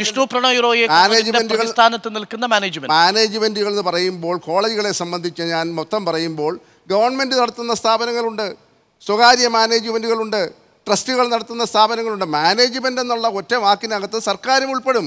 സർക്കാരിൻ്റെ സ്ഥാപനങ്ങളുടെ മാനേജ്മെൻ്റ് എന്ന് പറയുന്നത് സർക്കാരാണല്ലോ. സച്ചിൻ, കോടതി വിധിക്കുള്ളിൽ വളരെ കൃത്യമായി പറയുന്നു, വിദ്യാർത്ഥിയുടെ താല്പര്യങ്ങൾ കൂടി സംരക്ഷിക്കപ്പെടണം, ക്യാമ്പസിൽ രാഷ്ട്രീയം ഒഴിവാക്കണം എന്ന കോടതി വിധിക്കൊപ്പം അതുകൂടി നിങ്ങൾ കണക്കിലെടുക്കുന്നില്ല. ഇതിനു വേണ്ടിയാണ് കലാലയ രാഷ്ട്രീയം എന്ന ചോദ്യം ഇപ്പോഴും അവിടെ ബാക്കി നിൽക്കുകയാണ്. കലാലയ രാഷ്ട്രീയം തീർച്ചയായും വിദ്യാർത്ഥികളുടെ ജനാധിപത്യപരമായ അവകാശങ്ങൾ സംരക്ഷിക്കപ്പെടാനാണ്. അങ്ങനെ അനുവദിക്കപ്പെടാത്ത അവകാശങ്ങൾ നേടിയെടുക്കാനുള്ള മാർഗം സമരമാണ്. ആ സമരം കേവലമായി ഏതെങ്കിലും ക്യാമ്പസുകൾക്കുള്ളിൽ നിന്ന് മാത്രം രൂപപ്പെട്ടു വന്നതല്ല. സമരം ചെയ്യാനുള്ള അവകാശമുണ്ട്. അതിനെ സംബന്ധിച്ചും കോടതി പറഞ്ഞിരിക്കുന്നത് കാലികമായ സാമൂഹ്യ രാഷ്ട്രീയ വിദ്യാഭ്യാസ പ്രശ്നങ്ങൾക്കെതിരെ ശബ്ദമുയർത്തുന്നതിനും വിദ്യാർത്ഥികളുടെ പ്രശ്നങ്ങൾ പരിഹരിക്കപ്പെടുന്നതിനും ആവശ്യമായ രീതിയിൽ പ്രതിഷേധിക്കുവാനുള്ള സ്വാതന്ത്ര്യം വിദ്യാർത്ഥികൾക്ക് നിലനിർത്തിയിട്ടുണ്ട്.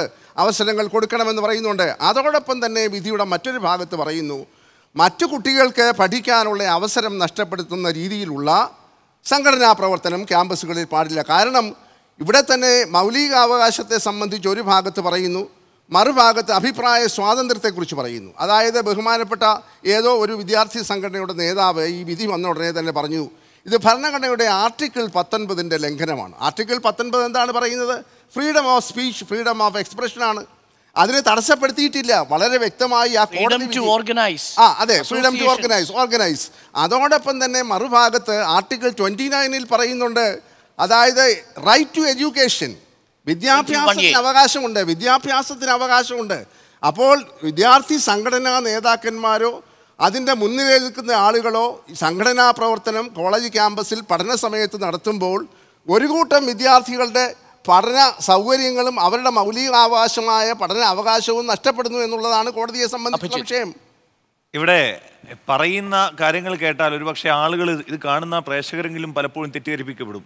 കാരണം നമ്മൾ ദിനംപ്രതി സമരങ്ങളും ധർണകളും മാർച്ചുകളുമാണ് ക്യാമ്പസുകൾ എന്നുള്ള തെറ്റായ സന്ദേശമായിരിക്കും ഒരുപക്ഷെ ആളുകൾ ധരിക്കുന്നത്.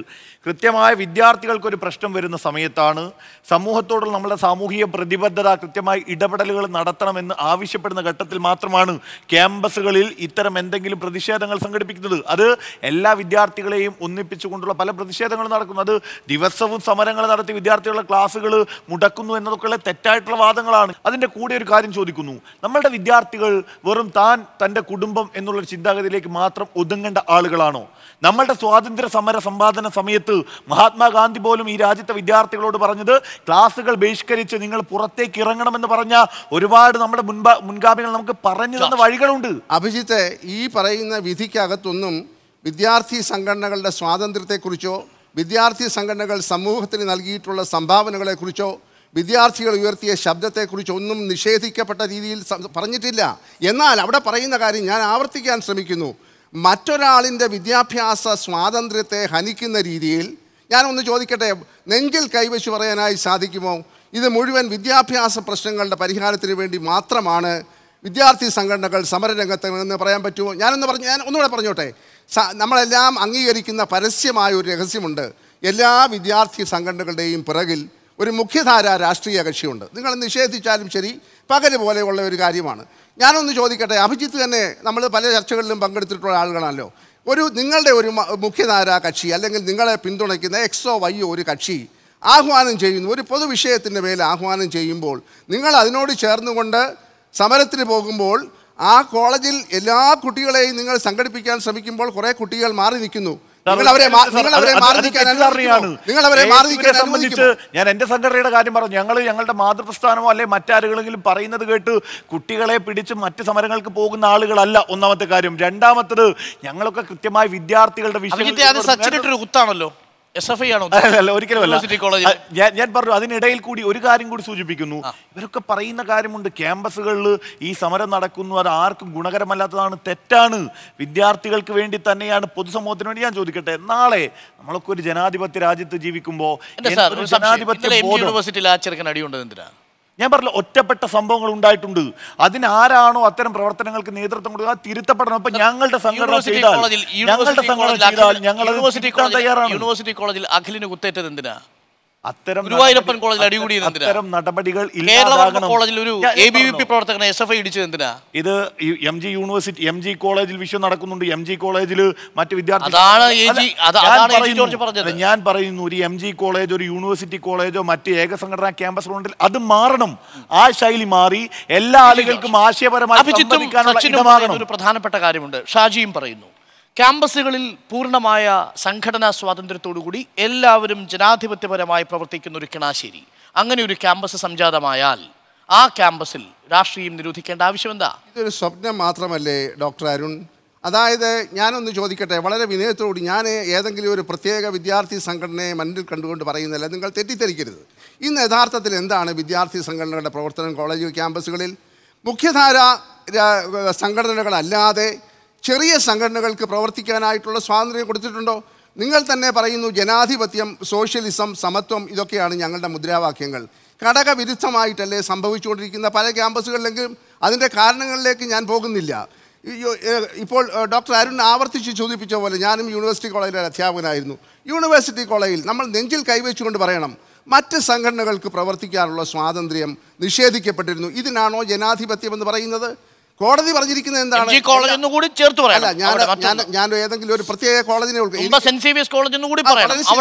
വളരെ ശരിയാണ്. പാലക്കാട് വിക്ടോറിയ കോളേജിൽ ഞാനും അധ്യാപകരായിരുന്നവരാണ്. തലശ്ശേരി ബ്രണ്ണൻ കോളേജിൽ, ക്യാമ്പസിൻ്റെ കാസർഗോഡ് ഗവൺമെൻറ് കോളേജിൽ, വളരെ അതിപ്രസരമുള്ള കോളേജുകളിൽ നേർക്കാഴ്ചയായി കണ്ട രാഷ്ട്രീയ പ്രവർത്തനത്തിൻ്റെ പരിസരത്ത് നിന്നുകൊണ്ടാണ് ഞാനിത് സംസാരിക്കുന്നത്. ഒരു കക്ഷിയോടും എനിക്ക് പ്രത്യേകമായൊരു വിരോധമില്ല.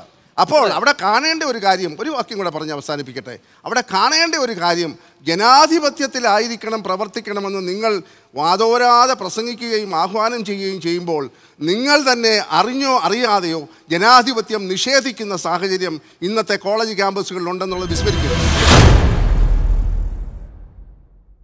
താങ്കൾ അധ്യാപകനായി സേവനമനുഷ്ഠിച്ച ഒരാൾ എന്നുള്ള നിലയിലാണ് ഞാൻ നിങ്ങളോട് സംസാരിക്കുന്നത്. താങ്കൾ ക്യാമ്പസിനുള്ളിൽ എങ്ങനെയാണ് അധ്യാപനം നടത്തിയത് എന്ന് എനിക്കറിയില്ല. കാരണം കണ്ണടച്ചാണ് താങ്കൾ അധ്യാപനം നടത്തിയതെന്നാണ് ഞാൻ കരുതിയിട്ടുള്ളത്. കാരണം ക്യാമ്പസുകളിൽ ജനാധിപത്യ അങ്ങൊരു വിദ്യാർത്ഥി പോലും ആകാനുള്ള പ്രായമില്ല. ഉണ്ടാവില്ല. ആ യാഥാർത്ഥ്യത്തെ ഞാൻ കണ്ണടച്ചാണ് പഠിപ്പിച്ചത്. ആ യാഥാർത്ഥ്യത്തെ ഞാൻ ഉൾക്കൊള്ളുന്നു. താങ്കൾ അധ്യാപനം നടത്തുമ്പോൾ ഞാൻ വിദ്യാർത്ഥി പോലും ആയിരിക്കണമെന്നില്ല. എന്നാൽ ഞാൻ വിദ്യാർത്ഥിയായിരിക്കുന്ന ഘട്ടത്തിൽ താങ്കൾ ഈ നിലയിലേക്കുള്ള പരാമർശം നടത്തുമ്പോൾ ആ പരാമർശത്തെ ചോദ്യം ചെയ്യാനുള്ള ജനാധിപത്യപരമായ അവകാശം എനിക്കുണ്ട്. തീർച്ചയായിട്ടും ആ അവകാശം മാത്രമാണ് ഞാൻ ഇവിടെ വിനിയോഗിക്കുന്നത്. ഇവിടെ നിങ്ങൾ പറഞ്ഞല്ലോ ക്യാമ്പസുകൾക്കുള്ളിൽ ജനാധിപത്യമില്ല. ഈ കേരളത്തിലെ ബഹുഭൂരിപക്ഷം വരുന്ന ക്യാമ്പസുകളും വിദ്യാർത്ഥി യൂണിയനുകൾ, പൊതുജനാധിപത്യ വേദികൾ, സർവകലാശാല ഭരണസമിതികൾ ഒക്കെ ജനാധിപത്യ പ്രക്രിയയിലൂടെ വരുന്ന ആളുകളാണ്. അധ്യാപകരും അങ്ങനെ തന്നെ വന്നതാണ്. വിദ്യാർത്ഥികളെ പോലെ തന്നെയാണ് ഈ ജനാധിപത്യ പ്രക്രിയയിലും ഈ സർവകലാശാല ഉൾപ്പെടെയുള്ള കോളേജ് ഉൾപ്പെടെയുള്ള ഭരണ സംവിധാനങ്ങളെ നിയന്ത്രിക്കാനുള്ള തലത്തിലേക്ക് എല്ലാ വിഭാഗം വരുന്ന ആളുകളും ഉയർന്നു വന്നത് നാം തിരിച്ചറിയേണ്ടതായിട്ടുണ്ട്. ഒരു കാര്യം കൂടെ ഞാൻ പറയട്ടെ. ചെറിയ സംഘടനകളില്ല എന്നുള്ള നിലയിൽ നിങ്ങൾ ഏത് സംഘടനയാ സ്വാഗതം ചെയ്യാൻ വേണ്ടി ആഗ്രഹിക്കുന്നത്?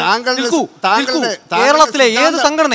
സിദ്ധാന്തപരമായ സമീപനത്തെ ഞാൻ സ്വാഗതം ചെയ്യുന്നു. അതാണോ പ്രായോഗികമായി നടക്കുന്നത്? ഏതു സംഘടനയാണെന്ന് എന്നെ കൊണ്ട് നിങ്ങൾ പറയിക്കണമോ? നിഷേധിക്കപ്പെട്ടിരിക്കുന്ന അല്ല, നിങ്ങൾ ഇവിടെ പറയാതെ പറയാൻ പേരെന്താണെന്ന് എനിക്കറിയാം. താങ്കൾ പ്രതിനിധീകരിക്കുന്ന സംഘടനകളുടെ അപ്രമാദിത്വത്തെ കുറിച്ച് താങ്കൾക്കറിയാമല്ലോ. ആ നടക്കുന്ന കോളേജുകളിൽ എന്താണ് നടക്കുന്നതെന്നുള്ളത് താങ്കൾക്കറിയാമല്ലോ. അപ്പം ഞാൻ കണ്ണടച്ചതാണെങ്കിൽ എനിക്കത് കാണാതെ പോകാമായിരുന്നല്ലോ. ഞാനതുകൊണ്ടാണ് പറഞ്ഞത്, ഇതിനകത്ത് എയോ ബിയോ എന്ന് പറയുന്ന വിദ്യാർത്ഥി സംഘടനകളല്ല, ജനാധിപത്യത്തെക്കുറിച്ച് നമ്മുടെ അടിസ്ഥാന പ്രമാണം ജനാധിപത്യമാണല്ലോ. നമ്മളെല്ലാവരും അതിൽ വിശ്വസിക്കുന്നവരുമാണ്. ജനാധിപത്യത്തിൻ്റെ കാവൽക്കാരായിട്ടുള്ളവരാണ് ഞങ്ങൾ വളർന്നു വരുന്ന പൗരന്മാരാണെന്ന് പറയുമ്പോൾ നിങ്ങളെ ആദരിക്കുന്നു, ബഹുമാനിക്കുന്നു.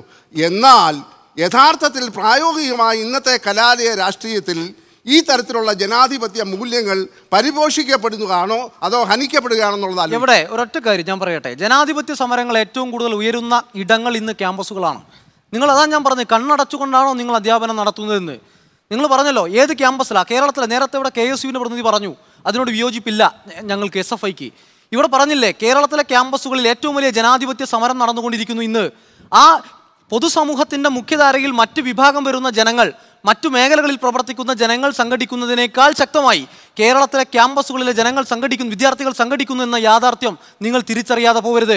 രണ്ടാമത്തെ കാര്യം, കേരളത്തിന്റെ ഭരണപ്രക്രിയ. ഒരു കാര്യം, നിങ്ങൾ സംസാരിക്കുമ്പോൾ ഞാൻ ഇടപെട്ടില്ലല്ലോ. എന്നെ നിർബന്ധിച്ചാൽ അല്ല, താങ്കൾ ഈ പറഞ്ഞതിന് വിരുദ്ധമായി നടക്കുന്ന താങ്കൾക്ക് അപ്രമാദിത്വമുള്ളതായ ചില കോളേജുകളുടെ പേരുകൾ പറയാൻ ഞാൻ നിർബന്ധനാകും. പക്ഷേ ഞാൻ പറയാൻ ആഗ്രഹിക്കുന്നില്ല. അല്ല, നിങ്ങൾ പറയുന്നത് കൊണ്ട് ഞങ്ങൾക്ക് പ്രത്യേകിച്ച് ഒരു പ്രശ്നവും വരാൻ വേണ്ടി പോകുന്നില്ല. ഒന്നാമത്തെ കാര്യം നിങ്ങൾ പറഞ്ഞല്ലോ നിങ്ങൾ ജനാധിപത്യത്തിന്റെ മഹത്വത്തെ സംബന്ധിച്ച് സംസാരിക്കുമ്പോൾ സ്വാഭാവികമായി എനിക്ക് പറയാനുള്ള പൂർണ്ണമായ കാര്യങ്ങൾ കേൾക്കാനുള്ള ജനാധിപത്യ ബോധം കൂടി ഈ പറയുന്ന അധ്യാപകൻ ഉണ്ടാവണം എന്നൊരു അഭ്യർത്ഥന എനിക്കുണ്ട്. ചർച്ചയാകുമ്പോൾ ആ നിലയിലാണോ ചർച്ച? അങ്ങനെയെങ്കിൽ നമുക്ക് ആ നിലയിൽ സംവദിക്കാം, ഒരു തർക്കവുമില്ല. നമ്മൾ ആ നിലയിലും സംസാരിക്കാൻ തയ്യാറാണ്. ഇവിടെ പറഞ്ഞല്ലോ, ഇവിടെ നിങ്ങൾ പറഞ്ഞു വെച്ചത് കേരളത്തിലെ ക്യാമ്പസുകളിൽ ജനാധിപത്യമില്ല. ഇന്ന് കേരളത്തിൻ്റെ ഭരണക്രമങ്ങൾ ഏറ്റവും ശക്തമായി മുന്നോട്ട് കൊണ്ടുപോകുന്നവർ, ഞാൻ ഏതെങ്കിലും തരത്തിലേക്ക് രാഷ്ട്രീയ പാർട്ടിയെ കൂട്ടിച്ചേർത്തല്ല പറയുന്നത്, കേരളത്തിലെ മാതൃകാപരമായ ഭരണവ്യവസ്ഥയെ കെട്ടിപ്പടുത്തെടുക്കാൻ വേണ്ടി ജനപ്രതിനിധികളായി ഉയർന്നു വന്ന ആളുകളൊക്കെ കലാലയത്തിൻ്റെ സംഭാവനകളാണ് എന്നുള്ള കാര്യം നിങ്ങൾ വിസ്മരിച്ചുകൂടാ. ഒരു ഉദ്യോഗസ്ഥ വൃന്ദത്തിൽപ്പെടുന്ന ആളുകളുമല്ല ഈ നാട് ഭരിച്ചത്. ഉദ്യോഗസ്ഥ വൃന്ദത്തിൻ്റെ ഉള്ളിൽ നിൽക്കുന്ന ആളുകളായിരുന്നു ഈ നാട് ഭരിച്ചതെങ്കിൽ ഈ നാടിങ്ങനെയാവുമായിരുന്നില്ല. ജനങ്ങളിൽ നിന്ന് പ്രവർത്തിച്ച്, ക്യാമ്പസുകളിൽ പ്രവർത്തിച്ച്, അഭിപ്രായ പ്രകടനം നടത്തി, വാദപ്രതിവാദങ്ങൾ നടത്തി, ആ നിലയിൽ ഉയർന്നു വന്ന ജനങ്ങളുടെ പ്രശ്നങ്ങൾ മനസ്സിലാക്കുന്ന ആളുകൾ ഈ നാട് ഭരിക്കാൻ തുടങ്ങിയത് കൊണ്ടാണ് ഈ നാട്ടിൽ എനിക്കും നിങ്ങൾക്കും ഒരുപോലെ ഇങ്ങനെ ഇരുന്ന് സംസാരിക്കാൻ വേണ്ടി കഴിയുന്ന അവസരം ഉണ്ടായത്. ഇതാണ് ജനാധിപത്യം. ഇതാണ് നിങ്ങൾ കാണുന്ന ക്യാമ്പസുകൾക്കുള്ളിൽ കാണുന്ന ഏതെങ്കിലും ഒന്നോ രണ്ടോ വരുന്ന പരിമിതപ്പെട്ട പ്രശ്നങ്ങളോ ഏതെങ്കിലും രണ്ട് സംഘർഷങ്ങളോ ഈ സംഘർഷത്തിൽ ഒതുക്കേണ്ട മൂല്യങ്ങളല്ല ജനാധിപത്യത്തിന്റെ മൂല്യം. താങ്കളുടെ റോൾ മോഡൽ എന്ന് പറയുന്നത് വിദ്യാർത്ഥി പ്രസ്ഥാനത്തിൽ പ്രവർത്തിച്ച് നേരെ അടുത്ത യുവജന പ്രസ്ഥാനത്തിലേക്ക് പോവുക. യുവജന പ്രസ്ഥാനം കഴിഞ്ഞ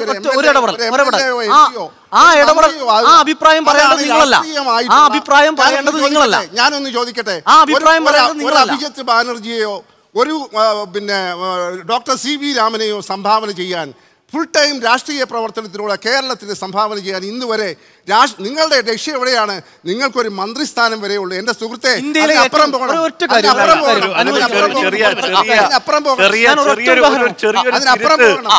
വിദ്യാർത്ഥി സംഘടനാ പ്രവർത്തകരായി അംബാസഡർമാരായിരിക്കുന്ന IPSകാരായ IASകാരായ ലോകം അറിയപ്പെടുന്ന ആളുകളായിരിക്കും എത്ര ആളുകളുണ്ട്? ഈ ശതമാനക്കണക്കിൽ വിദ്യാർത്ഥി സംഘടനാ പ്രവർത്തകരായി എന്നതിന്റെ പേരിൽ മാത്രം താങ്കളെ കൂടിയതായിട്ടുള്ള ഒരാളിനെ പറയാൻ പാടില്ല. അതാണ് ഞാൻ പറഞ്ഞത്. നിങ്ങൾ കണ്ണടച്ചുകൊണ്ട് സംസാരിക്കരുത്. നിങ്ങൾ ഈ നാടിനെ കാണാൻ സംസാരിക്കരുത്. നിങ്ങൾ ഈ നാടിനെ കണ്ണടച്ചുകൊണ്ടല്ല സമീപിക്കേണ്ടത്. നിങ്ങൾ സംസാരിക്കുമ്പോൾ ഇവിടെ ഇതൊരു മാധ്യമ ചർച്ചയുടെ വേദിയാണ്. ഞാൻ പറയട്ടെ ഇവിടെ ഒരു മാധ്യമ ചർച്ചയുടെ വേദിയാണ്. ഇന്ത്യയിലെ തന്നെ ഏറ്റവും പ്രമുഖമായ മാധ്യമ പ്രവർത്തകരിൽ ഒരാളാണ് എൻറാം SFIയുടെ അഖിലേന്ത്യാ ജോയിന്റ് സെക്രട്ടറി ആയിരുന്നു. എൻറാം മോശമാണ് നിങ്ങൾ പറയില്ലല്ലോ. ഞാൻ പറയട്ടെ, അഭിജിത്ത് ഇവിടെ ചൂണ്ടിക്കാണിച്ച കാര്യം യോജിക്കുകയാണ്. ഞാൻ അഭിജിത്ത് ഇവിടെ ചൂണ്ടിക്കാണിച്ച ശതമാനത്തിന് കണക്ക് എടുത്ത് പറഞ്ഞു കഴിഞ്ഞാൽ ഈ പറയുന്ന രാഷ്ട്രീയ മേഖലയിലൂടെ വളർന്നു വന്ന ആളുകളുടെ എണ്ണം ശതമാനം കൂടുതലാണ് എന്ന വാദം നിങ്ങൾക്കുണ്ടോ? ഈ പറയുന്ന പോലെ ജനാധിപത്യ വ്യവസ്ഥയെ എതിർത്തുകൊണ്ട് ക്യാമ്പസുകളിലൂടെ പഠിച്ചു വന്ന ആളുകൾ ഈ രാജ്യത്തിന്റെ വിവിധ മുഖ്യ കേന്ദ്രങ്ങൾ ലോകത്തിൽ അറിയപ്പെടുന്നവരാണ്. ഞാൻ പറഞ്ഞല്ലോ, അഭിജിത്ത് ബാനർജി, അതുപോലെ അതിന് മുൻപ് നോബൽ പ്രൈസ് കിട്ടിയിട്ടുള്ള ആളുകൾ, അവരൊക്കെ രാഷ്ട്രീയത്തെ വിരോധികളായിരുന്നില്ല, അരാഷ്ട്രീയക്കാരായിരുന്നില്ല. ഞാൻ പറയുന്ന എൻ്റെ സുഹൃത്തുക്കളെ, നിങ്ങൾ വിദ്യാഭ്യാസത്തിന്റെ ഗുണനിലവാരം വർദ്ധിപ്പിക്കുന്ന രീതിയിൽ കാര്യമായി സംഭാവന ചെയ്യാൻ ഞാനൊന്ന് ചോദിക്കട്ടെ. ഇന്ന് കേരള സർവകലാശാലയിലും മഹാത്മാഗാന്ധി സർവകലാശാലയിൽ നടത്തപ്പെടുന്ന പരീക്ഷകളുടെ വിശ്വാസ്യത എവിടെ നിൽക്കുന്നു? ഞാനിവിടെ അത് പറയാൻ വിശദീകരിക്കാൻ ശ്രമിക്കുന്നില്ല. എവിടെ നിൽക്കുന്നു? ഒരു കാര്യം കൂടെ പറയട്ടെ. മെനഞ്ഞാന്ന് നിങ്ങൾ ശ്രദ്ധിച്ചിട്ടുണ്ടോ എന്ന് എനിക്ക് അറിഞ്ഞൂടാ. കേരളത്തിൻ്റെ വിദ്യാഭ്യാസത്തിൻ്റെ ഗുണനിലവാരത്തിൻ്റെ തകർച്ച കൊണ്ട് ഇവിടെ നിന്ന് പാസ്സാകുന്ന കുട്ടികൾക്ക് പലർക്കും തൊഴിൽ കിട്ടാതെ പോകുന്നു എന്നുള്ള ഒരു സത്യം നമുക്ക് എല്ലാവർക്കും അറിയാം. ഞാൻ പറഞ്ഞു തരട്ടെ എൻ്റെ സുഹൃത്തെ, ദയവായി കേൾക്കണം. ഞാൻ നിങ്ങളെ പ്രത്യേകമായിട്ട് ചെറുതാക്കാനല്ല ശ്രമിക്കുന്നത്. താങ്കൾ എൻ്റെ വാദത്തെ മുഴുവൻ താങ്കൾ മാത്രം കൈയടക്കരുത്. അവിടെ നിങ്ങൾ ആലോചിക്കേണ്ട ഒരു കാര്യം, ഈ പറയുന്നതായിട്ടുള്ള ഗുണനിലവാരമില്ലായ്മയ്ക്ക് മാറ്റം വരുത്താനുള്ള ശ്രമങ്ങളാണോ നടക്കുന്നത്? നിങ്ങൾ അതിനെക്കുറിച്ച് എന്തെങ്കിലും, അതായത് മെനഞ്ഞാന്ന് നടന്ന ഡോക്ടർ അരുണിനോട് അറിയാൻ വേണ്ടി ഞാൻ പറയാൻ ശ്രമിക്കുകയാണ്. മെനഞ്ഞാന്ന് സ്വകാര്യ കോളേജ് മാനേജ്മെൻറ്റുകളുമായി ഗവൺമെൻറ് നടത്തിയ ചർച്ചയിൽ സ്വകാര്യ കോളേജ് മാനേജ്മെൻറ്റുകൾ, എഞ്ചിനീയറിംഗ് കോളേജുകൾ മാനേജ്മെൻറ്റുകൾ മുന്നോട്ട് വെച്ച ഒരു ആവശ്യം എന്താണെന്നറിയാമോ? അവരുടെ സീറ്റുകൾ നിറയപ്പെടുന്നില്ല, ധാരാളം സീറ്റുകൾ ഒഴിഞ്ഞു കിടക്കുന്നു. അതുകൊണ്ട് എൻട്രൻസ് ടെസ്റ്റ് എഴുതാത്ത കുട്ടികളെ കൂടെ എഞ്ചിനീയറിങ്ങിന് പഠിപ്പിക്കാനായിട്ട് ഗവൺമെൻറ് സഹായിക്കണം. ഗവൺമെൻറ് ഭാഗികമായി സമ്മതിച്ചിരിക്കുന്നു. 48 മണിക്കൂറിന് മുൻപുള്ള മാധ്യമ വാർത്തയാണ്. ഞാൻ തെറ്റാണെങ്കിൽ തിരുത്താൻ ഞാൻ തയ്യാറാണ്. അതോടൊപ്പം തന്നെ നേരത്തെ 50% മാർക്കുകൾ ഉണ്ടെങ്കിൽ മാത്രമേ എഞ്ചിനീയറിംഗ് കോളേജിൽ പ്രവേശനം കൊടുക്കുന്നുള്ളൂ. ഇപ്പോൾ 45ലേക്ക് കൊണ്ടുവന്നു. എവിടെയാണ് ഞാൻ ചോദിക്കട്ടെ, നിങ്ങൾ സംഘടനാ നേതാക്കളാണല്ലോ, നിങ്ങൾ എന്തെങ്കിലും ഒന്ന് പ്രതികരിച്ചോ? മാനേജ്മെന്റ് ഈ ഒരു ആവശ്യം വെക്കുമ്പോൾ വിദ്യാഭ്യാസത്തിന് ഗുണനിലവാരം എവിടെ പോകുന്നു? നിങ്ങൾ ആലോചിച്ചു. ഒരൊറ്റ വാചകം മാത്രം. ഇവിടെ കേരളത്തിലെ വിദ്യാഭ്യാസ മേഖല വളരെ പിറകിലാണെന്ന് പ്രയോഗം അദ്ദേഹം നടത്തുകയുണ്ടായി. ഉന്നത വിദ്യാഭ്യാസ മേഖല ആയിക്കോട്ടെ, ഉന്നത വിദ്യാഭ്യാസ മേഖല കേരളം പലപ്പോഴും മറ്റു സംസ്ഥാനങ്ങൾക്ക് മാതൃകയാണ്. ഞാൻ അങ്ങനെയല്ല ചൂണ്ടിക്കാണിക്കുന്നത്. കേരളത്തെ ആ നിലയിലേക്ക് വില കുറച്ചുകൊണ്ടാണ് കേരളത്തിലെ പല സമീപനങ്ങളും പല ഇടപെടലുകൾ രാഷ്ട്രീയ ഇടപെടലുകൾ എല്ലാ മേഖലയിലും ഉണ്ട്. പിന്നെ വിദ്യാഭ്യാസ മേഖലയിൽ മാത്രമല്ല. ആ നിലയിൽ കേരളം നാം ഉദ്ദേശിക്കുന്ന വിധത്തിൽ വളർന്നുകൊണ്ടിരിക്കുന്ന ഒരു സംസ്ഥാനം കൂടിയാണ്. നാഷണൽ റേറ്റിംഗ് ഉള്ള ഒരു ഇൻസ്റ്റിറ്റ്യൂഷന്റെ പേര് ഈ സംസ്ഥാനത്ത് താങ്കൾക്ക് പറയാമോ? എന്റെ ചെയ്ത നാഷണൽ റേറ്റിംഗിൽ എവിടെയെങ്കിലും നിൽക്കുന്നു? ഞാനൊന്ന് ചോദിക്കട്ടെ, 154 വർഷം പഴക്കമുള്ള യൂണിവേഴ്സിറ്റി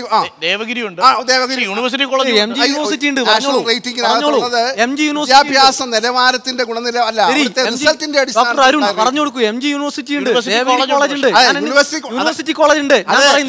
നിങ്ങൾ അത്ര അറിവുള്ള ആൾ ഞാൻ അല്ലാത്തതുകൊണ്ട് ഞാനത് പറയുന്നു. കേരളത്തിന്റെ പൊതുവായ ഉന്നത വിദ്യാഭ്യാസത്തിന്റെ നിലവാരത്തെ കുറിച്ച് പറയുമ്പോൾ നിങ്ങൾ എപ്പോഴും പറയുമല്ലോ ഒറ്റപ്പെട്ട സംഭവം പറയുന്നില്ല. അങ്ങനെ ഒറ്റപ്പെട്ട കോളേജ് പറഞ്ഞില്ലല്ലോ. ഇവിടെ എത്രയോ വർഷം അല്ലെ താങ്കൾ പറയാറില്ല ഒറ്റപ്പെട്ട കാര്യം പറയരുതെന്ന്. അതുകൊണ്ട് യൂണിവേഴ്സിറ്റി കോളേജിന്റെ ചരിത്രപരമായിട്ടുള്ള പ്രാധാന്യം അങ്ങേക്കാൾ കൂടുതൽ അറിയാവുന്ന അതുകൊണ്ട് ഞാൻ നേരത്തെ ഒരു കാര്യം പറഞ്ഞല്ലോ സുഹൃത്തെ, ഞാനൊരു കാര്യം പറഞ്ഞല്ലോ, employability of qualified students in Kerala എത്രയുണ്ടെന്നാ താങ്കൾ കണ്ടിരിക്കുന്നത്? എന്റെ സ്റ്റാറ്റിസ്റ്റിക്സ് ഒന്ന് പഠിക്കാൻ ശ്രമിക്കണം ദയവായി. പറഞ്ഞോളൂ. അപ്പോ അങ്ങനെയുള്ള ഒരു സാഹചര്യത്തിലാണ് പ്രധാനപ്പെട്ട പ്രശ്നം എന്ത് ശബ്ദം ഉണ്ടാക്കുന്നു? ഗുണനിലവാരമുള്ള വിദ്യാഭ്യാസം ഉന്നത നിലവാരത്തിൽ ഉറപ്പുവരുത്താൻ വേണ്ടി വിദ്യാർത്ഥി സംഘടനകൾ എന്ത് ചെയ്തിട്ടുണ്ടെന്ന് വളരെ പ്രസക്തമായ ചോദ്യമുണ്ട്. വിദ്യാർത്ഥി സംഘടനകൾ ക്യാമ്പസുകളിലെ വിവിധ വിഷയങ്ങൾ എടുത്തുകൊണ്ട് അതിന് സമരങ്ങളുമായിട്ടൊക്കെ മുന്നോട്ട് പോകുന്ന വിദ്യാർത്ഥി പ്രസ്ഥാനങ്ങൾ ഇത്തരത്തിലുള്ള വിഷയങ്ങൾ പഠിച്ചുകൊണ്ട് വിവിധ വിഷയങ്ങളിൽ സമരങ്ങൾ നടത്തിയിട്ടുള്ള പ്രസ്ഥാനം, അതായത് കേരള ടെക്നിക്കൽ യൂണിവേഴ്സിറ്റി അല്ലെ ആയിക്കോട്ടെ, അത്തരത്തിൽ വിദ്യാർത്ഥികൾക്കെതിരെ വിദ്യാർത്ഥി വിരുദ്ധ നിലപാടുകൾ എടുക്കുന്ന സമയത്ത് അതിനെതിരെ പ്രതികരിക്കുന്നത് വിദ്യാർത്ഥി പ്രസ്ഥാനങ്ങൾ അതുകൊണ്ടാണ്. അതുകൊണ്ട് ഗുണനിലവാരം വിദ്യാർത്ഥി സംഘടനകൾ ഉള്ളത് കൊണ്ടാണോ ഗുണനിലവാരം ഇല്ലാത്തത്? അതിന്റെ ഉത്തരം അങ്ങനെ നിങ്ങൾക്ക് പറയാൻ വിദ്യാർത്ഥി സംഘടനകൾ ഉള്ളത് കൊണ്ടല്ല ഗുണനിലവാരം ഇല്ലാത്തത്. എന്റെ ഒരു സംശയം, ഷാജി, ഈ കേരളവർമ്മ കോളേജിൽ ബീഫ് വിളമ്പിയതിന്റെ പേരിൽ എത്ര ദിവസം ആ ക്യാമ്പസ് അടഞ്ഞു കിടന്നു? ഇതാണോ ഷാജി ഈ വിദ്യാർത്ഥി സംഘടനയുടെ ആവശ്യം? കേരളവർമ്മ കോളേജിൽ ബീഫ് കഴിക്കുകയോ കഴിക്കാതിരിക്കുകയോ ചെയ്തോട്ടെ, വിദ്യാഭ്യാസം നടക്കുക എന്നുള്ളതല്ലേ? കേരളവർമ്മ കോളേജിൽ ബീഫ് വിളമ്പിയതിന്റെ നേരിലല്ല, കേരളവർമ്മ കോളേജിൽ അതുമായി ബന്ധപ്പെട്ടുണ്ടായ സംഘർഷത്തിന്റെ അടിസ്ഥാനത്തിലാണ് ഇത്തരത്തിൽ ക്യാമ്പസുകൾ അടച്ചുവിടുന്ന ഒരു സാഹചര്യം ഉണ്ടായത്. അതിന്റെ കൂടെ തന്നെ ചിന്തിക്കേണ്ടത്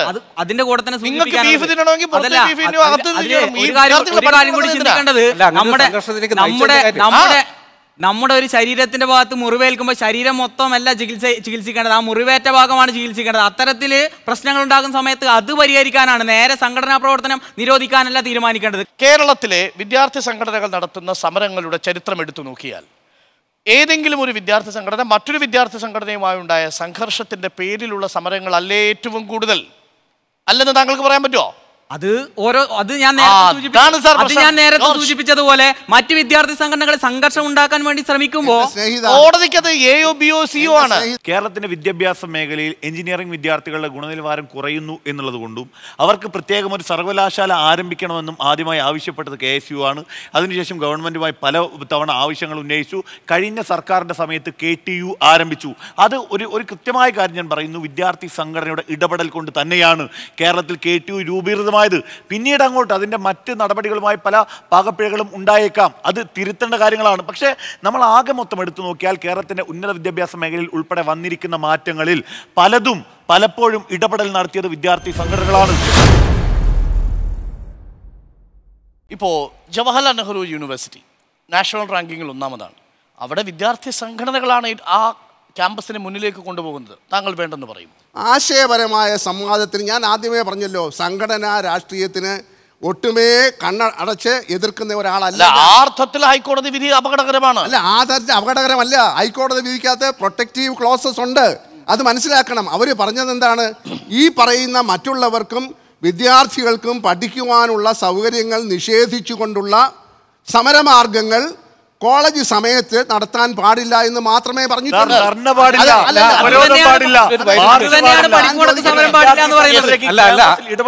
ഹൈക്കോടതിയുടെ പരാമർശങ്ങളിൽ തന്നെ ഈ പറയുന്ന നേരത്തെ നമ്മൾ കോട്ട് ചെയ്ത കാര്യങ്ങൾ തന്നെയാണ്. അതായത് കാതലായ വിഷയങ്ങളിൽ സമരം ചെയ്യാനുള്ള അല്ലെങ്കിൽ പ്രതിഷേധിക്കാനുള്ള ഈ അവകാശം വിദ്യാർത്ഥി സമൂഹത്തിനുണ്ട് എന്ന് പറയുമ്പോൾ തന്നെ ഒരു വിഭാഗം വിദ്യാർത്ഥികളുടെ പഠനത്തിനുള്ള സ്വാതന്ത്ര്യത്തെ ഹനിക്കുന്നു എന്ന് കൂടി പറയുമ്പോൾ അതിലൊരു വൈരുദ്ധ്യമുണ്ട്. പഠിക്കുന്ന കുട്ടികൾക്ക് വേണ്ടി മാത്രമുള്ള സമരത്തിലല്ല സാർ നമ്മുടെ കുട്ടികൾ പങ്കെടുത്തുകൊണ്ടിരിക്കുന്നതെന്ന് ഞാൻ ആദ്യമേ പറഞ്ഞല്ലോ.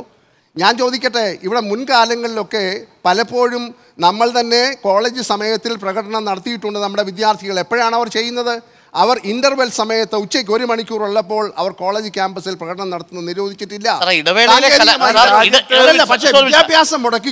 പക്ഷേ സാർ, ഇടവേളയിലെ കലാപ്രകടനം മാത്രമാണോ സമരം? അല്ല, അതല്ലാതെ പിന്നെ നടത്തുന്നെങ്കിൽ ഈ പറഞ്ഞതുപോലെ മറ്റുള്ളവരുടെ അവസരം നിഷേധിച്ചുകൊണ്ട് ബലാത്കാരമായി ഇതിൽ പങ്കെടുക്കാൻ താല്പര്യമില്ലാത്തവരെ കൊണ്ടുപോയി സംഖ്യാബലം കാണിച്ചിട്ട് ഇതാണ് വിദ്യാർത്ഥികളുടെ ആവശ്യങ്ങൾ എന്ന് പറയേണ്ടത് നേതാക്കൾക്ക് ആവശ്യമാണ്. ഒരു വിദ്യാഭ്യാസ സ്ഥാപനത്തിൽ മാനേജ്മെന്റിന്റെ ചൂഷണത്തിൽ ഒരു വിദ്യാർത്ഥിയോ പെട്ടുപോയാൽ ആ കോളേജിലെ വിദ്യാർത്ഥികളടങ്ങുന്ന യുവജനത നിശബ്ദമായിരിക്കണമോ? അതോ 1:30 ഉച്ചഭക്ഷണം കഴിക്കുമ്പോൾ അരമണിക്കൂർ ക്ലാസ്സിൽ പഠിക്കണോ? ഡോക്ടർ അരുൺ പറഞ്ഞു, ആദ്യമേ തന്നെ ഞാൻ പറഞ്ഞു, വിദ്യാർത്ഥികളുടെ അവകാശങ്ങൾ നിഷേധിക്കുന്ന സന്ദർഭങ്ങൾ വരുമ്പോൾ അവർക്ക് ശബ്ദമുയർത്താനുള്ള അവസരം നിലനിർത്തണമെന്ന് കോടതി വിധിയിൽ വ്യക്തമായി എഴുതി ചേർത്തിട്ടുണ്ട്. അതോടൊപ്പം അതിന്റെ പ്രായോഗികതയെ കുറിച്ചാണ് പറയുന്നത്. അതായത് ഇന്ന് കോളേജുകളിൽ നടക്കുന്നതായിട്ടുള്ള പ്രകടനങ്ങളിലോ അല്ലെങ്കിലോ ഒക്കെ പങ്കെടുക്കുന്ന വിദ്യാർത്ഥികളുടെ സംഘടനാ ബന്ധങ്ങളെ സംബന്ധിച്ച് ശാസ്ത്രീയമായി, സാങ്കേതികമായി, സംഖ്യാപരമായി കണക്കെടുക്കാനുള്ള ഒരു സംവിധാനമുണ്ടോ? ഇല്ല.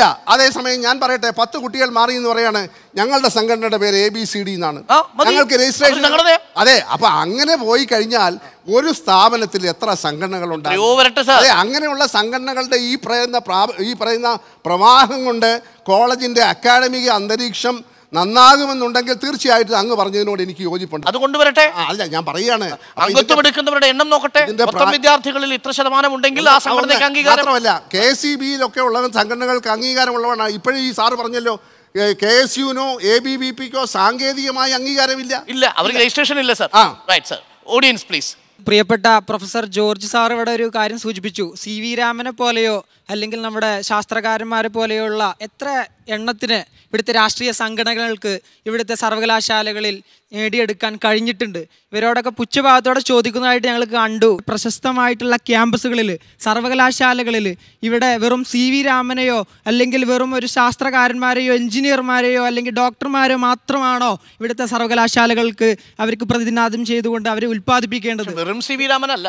അതെ, നമ്മുടെ ബഹുമാനപ്പെട്ട പൂർണ്ണമായിട്ടും അംഗീകരിച്ചുകൊണ്ട് ബഹുമാനത്തോടു കൂടി തന്നെ അങ്ങേയറ്റം ആദരവോട് തന്നെ സംസാരിക്കുന്നു. പുതിയ ലീഡേഴ്സിനെ ഇവിടെ പ്രതിനിധാനം ചെയ്യുന്ന ക്യാമ്പസുകളായി മാറണ്ടേ ഇവിടുത്തെ കേരളത്തിലെ അല്ലെങ്കിൽ ഇന്ത്യൻ യൂണിവേഴ്സിറ്റീസ് എന്നുള്ളത് എനിക്കൊന്ന് ചോദിക്കണം. എൻ്റെ സ്നേഹിത, അങ്ങ് തെറ്റിദ്ധരിക്കപ്പെട്ടിരിക്കുന്നു എന്നും ദയവായി പറയട്ടെ. കാരണം ഞാൻ പറഞ്ഞതിനകത്ത് രാഷ്ട്രീയമെല്ലാം ഉപേക്ഷിച്ച് എല്ലാ വിദ്യാർത്ഥികളും അമർത്യ സെന്നും അഭിജിത്ത് ബാനർജിയും ഡോക്ടർ CV രാമനും രവീന്ദ്രനാഥ് ടാഗോറുമാകണമെന്നല്ല ഞാൻ പറഞ്ഞത്. വിദ്യാഭ്യാസത്തെക്കുറിച്ച് കുറച്ചുകൂടെ ഉദാത്തമായ ലക്ഷ്യമുണ്ടാകണം. നമുക്ക് പരിമിതമായ ലക്ഷ്യമേ ഇന്നത്തെ സംഘടനാ പ്രവർത്തനത്തിലുള്ളൂ എന്ന ദുഃഖകരമായ സത്യം അനാവരണം ചെയ്യാനാണ് ഞാൻ ശ്രമിക്കുന്നത്. കുറേ വിദ്യാർത്ഥികളുടെ തല തല്ലി പൊട്ടിച്ചു കഴിഞ്ഞാൽ മാത്രമേ പ്രശ്നങ്ങൾ പരിഹരിക്കൂവെങ്കിൽ വിദ്യാർത്ഥികൾ അതിന് നിന്ന് കൊടുക്കേണ്ടതാണ് ആവശ്യം എന്നതാണ് നിങ്ങൾ ജനിച്ച മണ്ണിൽ ജീവിക്കാൻ വേണ്ടിയാണ് സമരം. ഈ സമരം കേവലം തലതൊല്ലി പൊട്ടിക്കാൻ വേണ്ടിയല്ല. നാളെയും തന്റെ പിന്മുറക്കാർ ഈ മണ്ണിൽ ജീവിക്കാൻ വേണ്ടിയാണ് വിദ്യാർത്ഥികൾ സമരത്തിന് ഇറങ്ങിയത്. അവരുടെ തലതല്ലി പൊട്ടിക്കാനല്ല. സാറെപ്പോലുള്ള ആളുകൾ അത്തരം പരാമർശങ്ങൾ നടത്തുമ്പോൾ ഞങ്ങൾക്കും ഒരു ആശങ്കയാണ്. കേരളത്തിലെ ഈ ഹൈക്കോടതി ഉത്തരവിനനുസരിച്ച് പഠിപ്പ് മുടക്ക് സമരങ്ങളെ നിരോധിച്ചുകൊണ്ടാണ് ഈ ഉത്തരവ് വന്നിരിക്കുന്നത്. അതിനെ സാറ് പൂർണ്ണമായിട്ടും അനുകൂലിക്കുന്നു എന്ന് സാറ് തന്നെ ഈ വേദിയിൽ വെച്ച് പറയുകയാണ്. പഠിപ്പ് മുടക്ക് മാത്രമല്ല, ധർണകൾ, എല്ലാ സമര രീതികളെയും ഇവിടെ നിരോധിക്കുന്നു എന്നാണ് പറയുന്നത്. സാറൊന്ന് പറഞ്ഞോട്ടെ. ഈ കേരളത്തിലെ ഈ രാജ്യത്ത് തന്നെ പ്രമുഖമായ മുഖ്യധാര രാഷ്ട്രീയ പാർട്ടികൾ എത്തരത്തിലാണ് സമരം ചെയ്യുന്നത്. അവർ റോഡുകൾ ഉപരോധിച്ചുകൊണ്ട് സമരം ചെയ്യാറുണ്ട്. അവർ കളക്ടറേറ്റ് മുതൽ സെക്രട്ടേറിയറ്റ് വരെ 1, 2 ഒരാഴ്ച വരെ ഉപരോധിച്ചുകൊണ്ട് സമരം ചെയ്യാറുണ്ട്. അപ്പോൾ ഞങ്ങൾ വിദ്യാർത്ഥികൾ എത്തരത്തിലാണ് സമരം ചെയ്യുന്നത്? ഞങ്ങൾ ഇന്റർവെൽ സമയത്ത് പ്രിൻസിപ്പലിനെ കയറി കണ്ട് ഒരു പരാതി എഴുതി കൊടുത്തുകൊണ്ടാണോ ഞങ്ങൾ സമരം ചെയ്യേണ്ടത്? നിങ്ങൾ ഒരു കാര്യം ആലോചിക്കണം. പ്രത്യേകിച്ച് സർക്കാർ സ്ഥാപനങ്ങളിൽ പഠിക്കുന്ന പാവപ്പെട്ട കൂലിപ്പണിക്കാരുടെ നിരവധി ആയിരക്കണക്കിന്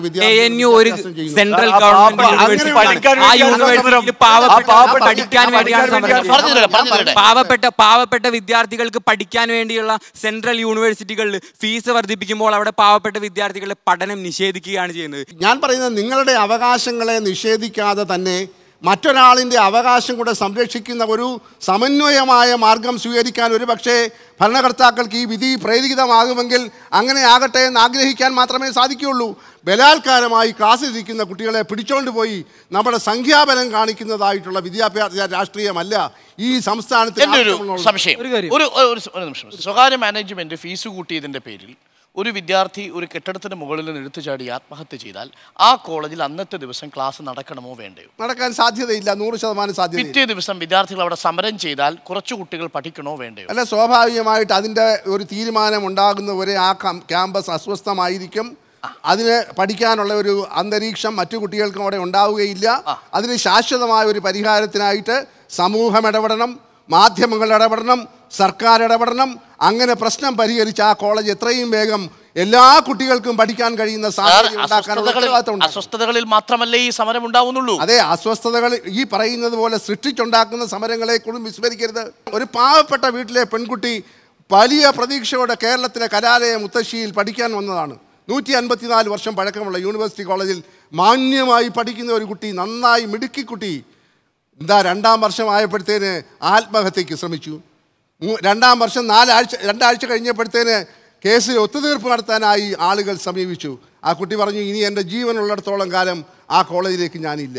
ഒരു കാര്യം, എന്താണോ രാഷ്ട്രീയ പ്രവർത്തനം, വിദ്യാർത്ഥി രാഷ്ട്രീയ പ്രവർത്തനം? പറയട്ടെ. ഇവിടെ നേരത്തെ പറഞ്ഞു, ഇവിടെ ഞാൻ വിധിയെ സ്വാഗതം ചെയ്യുന്നു എന്നാണ് ഈ അധ്യാപകൻ പറഞ്ഞത്. വിധിയെ സ്വാഗതം ചെയ്യുന്നു. വിധിയുടെ ഉള്ളടക്കത്തിലുണ്ട് എന്തെല്ലാം പാടില്ല എന്നുള്ളതിനെ സംബന്ധിച്ച്. അതിൻ്റെ ചുരുക്കം, ഞാൻ വിധി നന്നായി വായിക്കണമെന്നാണ് ഞങ്ങൾക്ക് നൽകിയ ഉപദേശം. ആ ഉപദേശം ഞാൻ സ്വീകരിക്കുന്നു. നന്നായി വിധി വായിക്കുക. നന്നായി വിധി വായിക്കുന്നവർക്കറിയാം വിധിക്കുള്ളിൽ സമരം പാടില്ല എന്ന നിബന്ധനയുണ്ട്. പ്രക്ഷോഭങ്ങൾ പാടില്ല എന്ന നിബന്ധനയുണ്ട്, ഗരാവോ പാടില്ല എന്ന നിബന്ധനയുണ്ട്, ഉപരോധങ്ങൾ പാടില്ല എന്ന നിബന്ധനയുണ്ട്. എങ്ങനെ സമരം നടത്തണമെന്നാണ് ഇവർ പറയുന്നത്? എങ്ങനെ അഭിപ്രായ പ്രകടനം നടത്തണമെന്നാണ് ഈ അധ്യാപകൻ ഉൾപ്പെടെയുള്ള ആളുകൾ ചൂണ്ടിക്കാണിക്കുന്നത്? എങ്ങനെ ഉയർന്നു വരുന്ന വിഷയത്തിൽ പ്രതികരിക്കണമെന്നാണ് ഈ പറയുന്ന അധ്യാപകൻ ചൂണ്ടിക്കാണിക്കുന്നത്? ഞങ്ങൾക്ക് മനസ്സിലാകുന്നില്ല. പ്രതികരിക്കേണ്ട ഘട്ടത്തിൽ പ്രതികരണത്തിൻ്റെ മാർഗങ്ങളും മാനങ്ങളും വ്യത്യസ്തമായിരിക്കും. ആ മാനങ്ങൾ കേവലം എവിടെ നിന്നെങ്കിലും എഴുതി തയ്യാറാക്കിയോ അല്ലാതെയോ ആരെങ്കിലും പറയുന്നത് പ്രകാരമോ മാത്രമല്ല ആ മാർഗങ്ങളൊക്കെ സ്വീകരിക്കേണ്ടത് എന്ന യാഥാർത്ഥ്യം കൂടി നാം തിരിച്ചറിയണം. ഹൈക്കോടതി വിധിയുടെ വരികൾക്കിടയിലേക്ക് വായിക്കാൻ ദയവായി എന്നെ നിങ്ങൾ ഹൈക്കോടതി വിധിയാകുമ്പോൾ അങ്ങനെ തന്നെ വായിക്കണം. ഹൈക്കോടതി വിധിയാകുമ്പോൾ അങ്ങനെ തന്നെ വായിക്കണം. ബാലസാഹിത്യമോ സാഹിത്യരൂപമോ പോലെയല്ല വിധി വായിക്കേണ്ടത്. വിധിയാകുമ്പോൾ വരികൾക്കിടയിലൂടെ വായിക്കണം. വിധിയാകുമ്പോൾ വരികൾക്കിടയിലൂടെ തന്നെ വായിക്കണം. ഹൈക്കോടതി വിധിയെ കുറിച്ചുള്ള വരികൾക്കിടയിലെ വ്യാഖ്യാനത്തിന് ഇനിയും ഞാൻ തയ്യാറല്ല. ആദ്യഘട്ടത്തിൽ അങ്ങനെയാണ് നിങ്ങൾ വ്യാഖ്യാനിച്ചത്. അങ്ങനെ വ്യാഖ്യാനിച്ച് ആരംഭിച്ചതാണ്. ആ വിധിയെ ഉൾക്കൊള്ളുന്നുള്ള സ്ഥാനത്ത് തന്നെ ഞാൻ നിൽക്കുന്നു. പക്ഷേ അതിന്റെ പോസിറ്റീവ് ആയിട്ടുള്ള സൈഡ്സിൽ പറയുന്നത് തന്നെയാണ് ഞാൻ പറയുന്നത്. ഇന്നത്തെ വികൃതമായ കലാലയ രാഷ്ട്രീയ ശൈലി മാറ്റിയെങ്കിൽ മാത്രമേ ഈ പറയുന്ന വിദ്യാർത്ഥികളുടെ പ്രശ്നങ്ങൾക്ക് പരിഹാരമുണ്ടാവുകയുള്ളൂ. അല്ലെങ്കിൽ കലാലയ രാഷ്ട്രീയ ശൈലി മാറ്റിയെങ്കിൽ മാത്രമേ പ്രതിവിധി ഉണ്ടാവൂ എന്നാണ് അദ്ദേഹം. കലാലയ രാഷ്ട്രീയം തന്നെ ഒഴിവാക്കണം.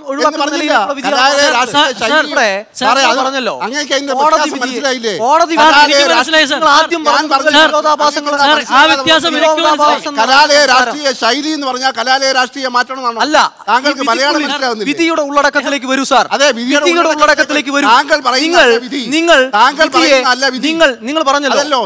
താങ്കൾ വ്യാഖ്യാനിക്കുന്നതല്ല ഹൈക്കോടതി വിധി, ഞാൻ വ്യാഖ്യാനിക്കുന്നതല്ല ഹൈക്കോടതി. ആ വിധിയാണ് നിങ്ങൾ സ്വാഗതം ചെയ്യുന്നത്. ഈ വിധിയെ സ്വാഗതം ചെയ്യുമ്പോൾ പഠിച്ചിട്ട് സ്വാഗതം ചെയ്യാണ്. വിധിയുടെ ഉള്ളടക്കം സ്വാഗതം ചെയ്യാം. പറയട്ടെ, വിധിയുടെ ഉള്ളടക്കം നിങ്ങൾ ബാലസാഹിത്യമോ സാഹിത്യ രൂപങ്ങളോ വായിക്കുന്നത് പോലെയല്ല വിധിയെ കാണേണ്ടത്.